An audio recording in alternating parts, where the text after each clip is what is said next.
DMM NIDN 0129049003. Saya merupakan dosen tetap program studi manajemen di Fakultas Ekonomi dan Bisnis Universitas Potensi Utama.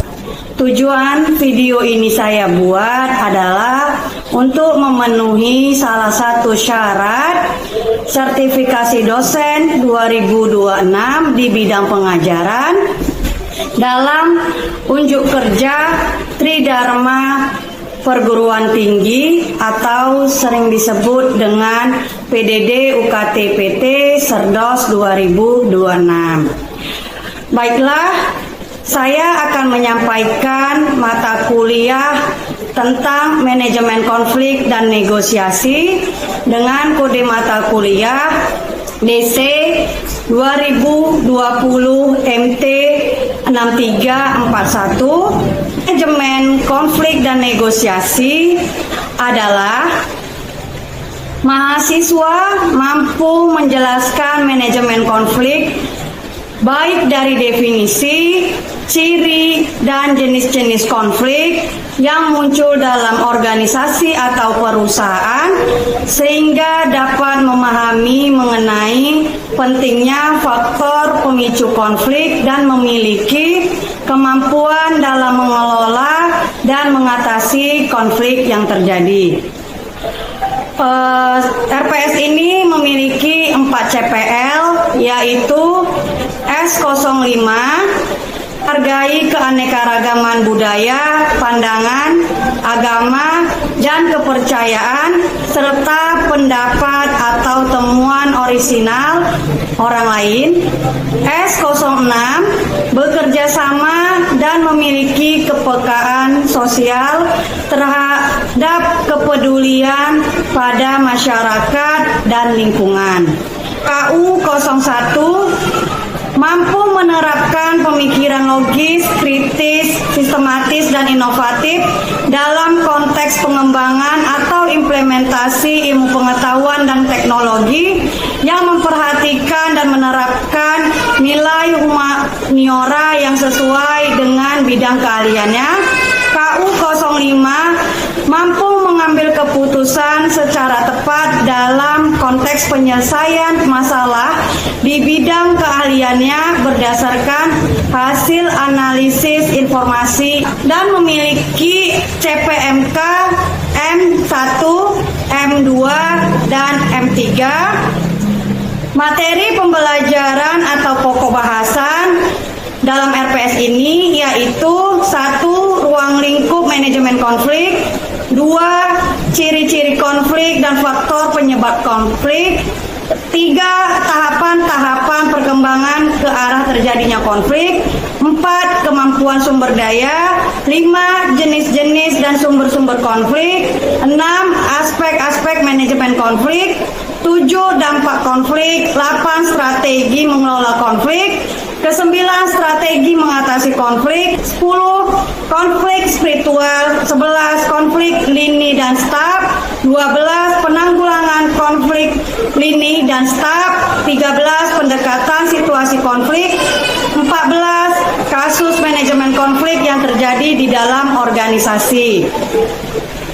Media pembelajaran yang saya gunakan yaitu Microsoft Point, Microsoft Office, laptop, LCD, proyektor, e-learning, port, Zoom. Metode pembelajaran yang saya gunakan yaitu ceramah, diskusi kelompok, tanya jawab, dan simulasi. Ada praktik studi kasus. Selanjutnya, penilaian yang saya lakukan sesuai dengan RPS yaitu 1. Kehadiran 10%, 2. Tugas 10%, 3. kuis 10%, 4. Ujian tengah semester 25%, 5. Ujian akhir semester 35%. Cukup sekian deskripsi mata kuliah manajemen konflik dan negosiasi. Saya ucapkan terima kasih kepada panitia Serdos 2026. Selanjutnya marilah kita saksikan video pembelajaran saya di dalam kelas untuk pertemuan keempat. Saya ucapkan terima kasih, sampai jumpa. Bismillahirrahmanirrahim. Selamat siang semuanya. Siang, Bu. Oke, pada siang hari ini di pertemuan keempat di mata kuliah manajemen konflik dan negosiasi, tema kita hari ini adalah sesuai dengan RPS, yaitu kemampuan sumber daya manusia. Sebelum kita mulai, marilah kita berdoa menurut kepercayaan kita masing-masing. Berdoa dimulai. Oke, doa selesai. Untuk sistem presensinya sudah saya kirim ke Bapak. Untuk di pertama adalah perspektif manajemen sumber daya manusia, yang dimana perspektif manajemen sumber daya manusia dibagi atas 3, yaitu ada manajemen orang, manajemen kepegawaian, dan manajemen strategik. Yang dimana manajemen orang lebih fokus letakkan pada interaksi sosial, kolaborasi tim, dan pengembangan penuh potensi setiap individu. Selanjutnya ada manajemen kepegawaian, yaitu pendekatan administratif konvensional yang mengatur prosedur organisasi, pemenuhan aturan hukum, ketenagakerjaan, dan kepatuhan formal. Selanjutnya ada manajemen strategik, yaitu integrasi langsung seluruh praktek SDM dengan rencana jangka panjang bisnis untuk menciptakan keunggulan kompetitif yang berkelanjutan. Oke, ini ada sebuah quick poll dan refleksi kritis yang akan saya ajukan kepada para mahasiswa, yang dimana di era transformasi digital yang serba cepat saat ini, manakah dari ketiga perspektif yang tadi yang mutlak yang harus kalian kuasai oleh seandainya kalian adalah seorang manajer? Mengapa kalian memilih perspektif tersebut? Oke, saya pilih orangnya ya. Misalnya saya pilih kepada saudara Jidan. Kamu Jidan, kamu pilih yang mana Jidan? Kalau di antara ketiga ini kamu sebagai seorang manajer operasional. Sebagai manajer saya akan memilih manajemen strategi. Mengapa? Karena di era digital sekarang itu menuntut kemampuan beradaptasi terhadap teknologi baru dan perubahan proses kerja, peningkatan kompetensi karyawan. Selain itu, kita juga manajer juga mempersiapkan SDM agar siap menghadapi perubahan dan inovasi yang terus berkembang untuk saat ini. Baik, terima kasih. Terima kasih kepada saudara Jidan atas penyampaian pilihannya. Kamu sudah memilih manajemen strategik ya. Cukup bagus pilihan kamu. Oke, selanjutnya saya akan memilih satu orang lagi kepada saudara Wahyu. Gimana menurut kamu Wahyu, dari ketiga perspektif ini kamu pilih yang mana dan alasannya kenapa? Manajemen orang, Bu. Kenapa? Kan dia fokus utamanya tentang pada interaksi sosial, kolaborasi tim, dan pengembangan penuh potensi setiap individu dalam lingkungan kerja yang sehat. Jadi manajemen orang itu lebih ke fokusnya diletakkan kepada orangnya itu, berinteraksinya terhadap bawahannya. Terima kasih saudara Wahyu untuk pilihannya. Kamu memilih pada manajemen orang. Sebenarnya untuk jawaban Jidan itu lebih terfokus ya ke manajemen strategi. Kenapa? Jadi kalau manajemen orang dan manajemen kepegawaian dia itu udah terintegrasi langsung. Dia sudah jadi satu. Makanya dia seluruh praktik SDM, kan praktik SDM itu kan masuk manajemen orang, manajemen kepegawaian kan sudah masuk ya. Nah, itu sudah terintegrasi. Jadi untuk secara praktiknya di SDM itu sudah harus memasuki rencana jangka panjang yang harus diperhatikan sebagai seorang manajer. Karena kalau tidak diperhatikan, maka keunggulan kompetitif itu tidak akan bisa kita ciptakan di perusahaan. Makanya pilihannya adalah manajemen strategik, ya, karena sudah terintegrasi langsung untuk yang manajemen orang serta manajemen kepegawaian. Oke, selanjutnya adalah Tujuan pengembangan SDM itu ada fokus kualitas yang terdiri dari standar tertinggi, retensi bakat, etos dan motivasi serta budaya berkelanjutan. Itu fokus kontinuitasnya ada adaptasi mindset, kesadaran mandiri, menghemat biaya rekrutmen. Selanjutnya ada juga profil kompetensi akademik ya. Menurut Tony R. Kawan, ada satu kemampuan yang dimana lebih berfokus pada kognitif dan intelektual dasar manusia yang digunakan untuk memahami konsep-konsep rumit serta memecahkan problem yang tidak terduga. Terus ada juga keterampilan yang dimana kemahiran teknis, ketepatan psikomotorik dan keahlian spesifik. Ada juga sikap, yaitu dimana karakteristik kepribadian, kestabilan emosi, etika profesional dan komitmen perilaku positif selama kalian bekerja dalam bentuk tim. Selanjutnya ini ada studi kasus ya, di mana sebanyak 90% kegagalan profesional muda. Cuman kegagalan itu bukan hanya dilihat dari IPK, tetapi juga hard skill kalian, yang dimana hard skill itu juga berbenturan sama attitude. Kan kalau attitude adalah sikap kalian selama kalian bekerja di perusahaan tersebut. Yang dimana biasanya perusahaan kan akan menilai selama setahun kalian mampu atau tidak untuk bekerja di perusahaan mereka. Terus menurut kalian apakah memang seperti itukah kenyataannya atau Adrian udah putus kan? Oke, saya minta pendapat kamu ya Adrian. Kalau menurut saya untuk anak itu sangat penting Bu, karena berguna untuk individu sendiri dan untuk kolaborasi kepada teman-teman perusahaan. Oke, satu lagi. Nggak apa-apa. Oke, atau Zen ya. Zen, gimana Zen? Menurut kamu Zen, apakah lebih penting PK tinggi atau hard skill dan attitude menurut kamu yang harus dimiliki? Kalau menurut saya Bu, itu keduanya harus harus sama Bu. Karena jika kita hanya mempunyai IPK tetapi kita tidak ada attitude Bu, dia setidaknya Bu, dia tidak bisa bekerja sama tim jika dia di perusahaan ada timnya Bu. Nah, seperti itu Bu. Kalau hanya kebalikannya, jika hanya mempunyai attitude saja, tidak ada IPK pun juga tidak bisa Bu. Dia juga tidak bisa bekerja sama, dia terlalu lambat seperti itu. Jadi dia harus sejalan Bu, harus ada attitude dan harus ada IPK Bu.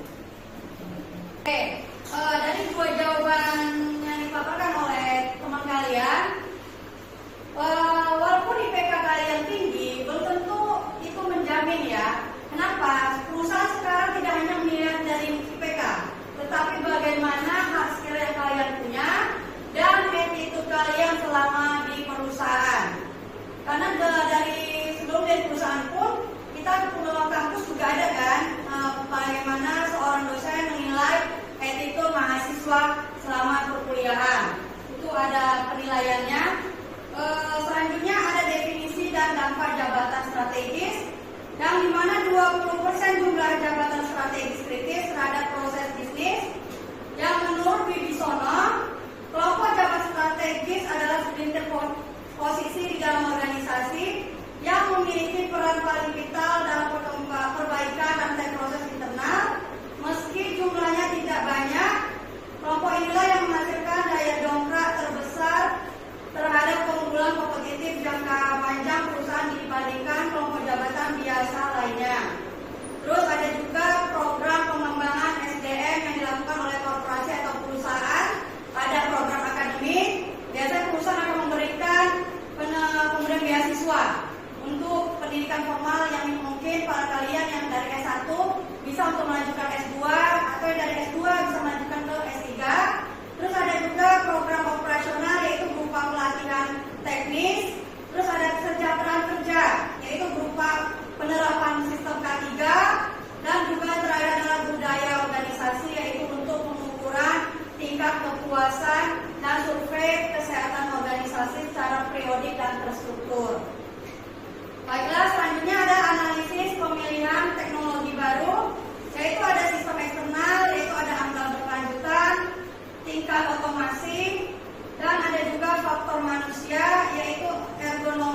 tempat kerja, dan selanjutnya adalah protokol kalibrasi. Ada juga manajemen kinerja infrastruktur fisik, yang dimana memastikan infrastruktur selalu dalam tingkat operasional yang optimal untuk menunjang performa SDM, yaitu satu ada pemeliharaan preventif, logistik suku cadang, dan yang adalah kalkulasi proyek teknologi. Ada juga variabel kinerja IT atau infrastruktur digital, yaitu ada perangkat keras dan perangkat lunak, dan yang terakhir adalah sertifikasi dan metode. Bagi kalian nih, jadi perusahaan ini kan sekarang AI-nya lagi di masa kemasannya ya. Siapa tidak mengenal AI?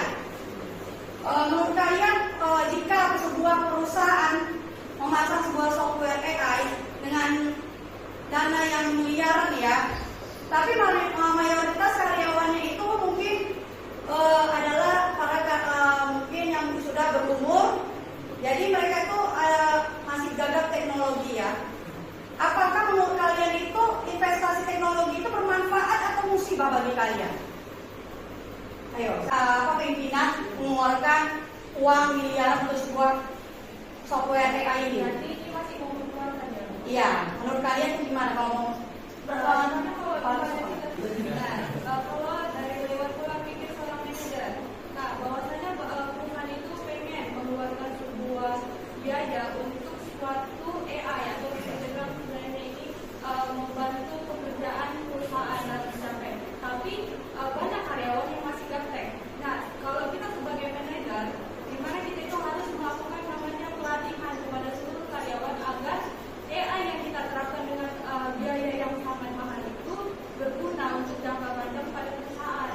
Tapi kalau kita hanya mengeluarkan biaya tanpa ada pelatihan yang kita terapkan kepada karyawan yang gaptek tadi, maka perusahaan dapat dikatakan rugi total. Jadi itu tergantung si pemikir manajernya itu atau pihak SDM-nya. Jadi kalau saya sebagai SDM, saya pasti akan melakukan pelatihan dulu kepada seluruh karyawan yang bekerja di perusahaan yang saya pimpin, agar AI yang diterapkan itu berjalan dengan baik. Oke, terima kasih. Oke, seperti yang tadi pun kan sudah saya sampaikan ya, seperti di awal kan, seperti yang kamu bilang, bahwasanya jadi kalau kita sebagai seorang manajer SDM, kita juga harus memikirkan selain keuntungan ya, kita juga harus memikirkan kerugian. Makanya sebelum kita memilih untuk membangun suatu software atau memiliki software tersebut, maka kita juga memperhatikan bagaimana si para karyawannya mampu atau enggak. Makanya diberikanlah seperti tadi kan ke program operasional, yaitu pelatihan teknis. Jadi karyawan itu mungkin yang dipilih adalah karyawan-karyawan yang mungkin sudah bekerja yang lama, yang memiliki pengalaman, atau karyawan-karyawan yang baru ya, yang masih muda-muda, yang diikutkan dulu ke pelatihan AI tersebut. Jadi nanti jika pelatihan tersebut sudah selesai, mereka bisa memberikan pelatihan lagi nih kepada yang karyawan yang sudah berumur atau yang sudah tua. Nah, jadi jika juga tidak ada perkembangannya, dipilihlah mungkin beberapa orang untuk mengikuti program diberikan pendidikan formal atau pendidikan informal di luar perusahaan. Oke, ada 4 pilar pendekatan budaya organisasi baru, yaitu ada layanan yang menjadikan kepuasan pelanggan internal maupun eksternal sebagai tolak ukur kesuksesan. Ada misi yang dimana memastikan keselarasan visi diri karyawan dengan arah besar, strategi mencapai tujuan global korporasi. Ada juga inovasi yang membuka ruang lebar bagi kreativitas radikal dan keberanian. Selanjutnya yang terakhir adalah dialog yang mengutamakan transparansi, alur komunikasi terbuka, serta akuntabilitas performa di setiap level tim kerja. Dan ada juga siklus pengorganisasi pengetahuan, yaitu ada 1 penciptaan, 2 pengorganisasian, yang ketiga penyimpanan, dan yang keempat adalah distribusi. Nah, ini ada latihan secara mandiri dan evaluasi pemikiran ya, ada tugas analisis 1 dan tugas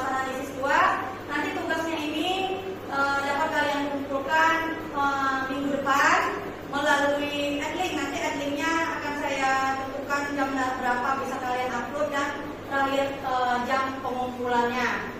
Jika lewat dari ketentuan waktu yang sudah saya tetapkan, maka saya anggap kalian tidak mengumpulkan tugas. Oke? Baik Bu, sebelumnya saya perkenalkan diri dulu. Nama saya Puratul Aidin Fahmi dengan NIM 22440031. Jadi pertanyaan saya tadi di materi sudah ada yang menjelaskan terkait 20% jabatan strategis Bu. Di sini kenapa dari jumlah yang hanya 20% ini dia itu mampu menghasilkan daya dongkrak terbesar, itu mencapai kontribusi 80%. Jadi pertanyaan itu kenapa dari 20% ini bisa memberikan kontribusi yang sebesar itu di antara dengan kelompok jabatan lain Bu. Itu saja Bu. Terima kasih untuk pertanyaannya Ibnu. 20% jumlah jabatan strategis kritis terhadap proses bisnis ya. Kenapa 20% posisi jabatan ini begitu strategis sehingga mendongkrak ya perusahaan? Jadi jabatan strategis ini adalah jabatan yang biasanya tidak semua orang bisa masuk. Pasti untuk memasuki jabatan ini bakal banyak persyaratan yang harus diterapkan oleh perusahaan. Ya kan? Sebab IT dibilang sebagai jabatan yang strategis karena semua sekarang itu serba digital. Seperti tadi yang para yang mungkin sudah berumur, itu untuk digitalisasi itu mungkin mereka susah untuk melakukan perkembangan. Jadi posisi ini ada sesuatu jabatan yang strategis yang harus dimiliki sebuah perusahaan untuk saat ini. Kalau ingin perusahaannya maju, kalau tidak ada IT, itu mungkin perusahaan akan memakai masih sistem administrasi yang manual. Yang dimana sekarang itu semua serba digital, apa-apa semua dikirim melalui digital, melalui email atau melalui WA atau melalui apapun yang sekarang mulai banyak berkembang. Jadi posisi inilah yang 20% inilah yang sekarang itu digalakkan oleh perusahaan untuk mencari para generasi muda untuk bisa mendapatkan jabatan strategis ini. Makanya keunggulan kompetitif yang jangka panjang inilah yang harus bisa dimiliki perusahaan. Karena ini bakal terus berlaku. Karena digitalisasi ini kan ininya panjang. Terus berkembang. Jadi kalian sebagai para anak-anak muda, kalau bisa jangan ketinggalan untuk mengetahui teknologi. Karena teknologi ini sangat penting ya untuk kalian saat ini. Kalau tidak kalian walaupun mungkin misalnya hanya lulusan S1 ininya manajemen, tapi walaupun manajemen kita tetap mempelajari namanya teknologi kan. Sistem perkuliahan kita juga memakai teknologi. Walaupun mungkin berbeda dengan para anak yang lulusan komputer, tapi minimal kalian dasar tentang teknologi kalian tidak gaptek, ya. Oke, gimana Ibnu? Baik, terima kasih atas jawabannya. Oke, slide terakhir adalah pendidikan bukanlah proses pasif mengisi bejana kosong, melainkan api yang menyala yang menuntut Anda terus bertumbuh tanpa batas. Jadilah pemimpin yang unggul dalam kapabilitas intelektual, tangkas menguasai teknologi modern, dan beretika tangguh di kancah global. Jalan kesuksesan Anda diukir hari ini. Oke? Gimana menurut kalian? Apakah kalian bisa seperti yang saya sampaikan ini menjadi seorang pemimpin yang unggul di masa depan? Bisa? Jadi kalian harus percaya diri, kalian mampu dan juga harus memiliki attitude yang baik di luar sana, karena kita terus belajar. Bukan hanya di sini, tetapi juga di dunia luar, dan bakal bisa menjadi pemimpin di sebuah perusahaan. Oke, cukup sekian materi kita hari ini. Sampai jumpa lagi di pertemuan kelima. Assalamualaikum warahmatullahi wabarakatuh. Selamat siang semuanya.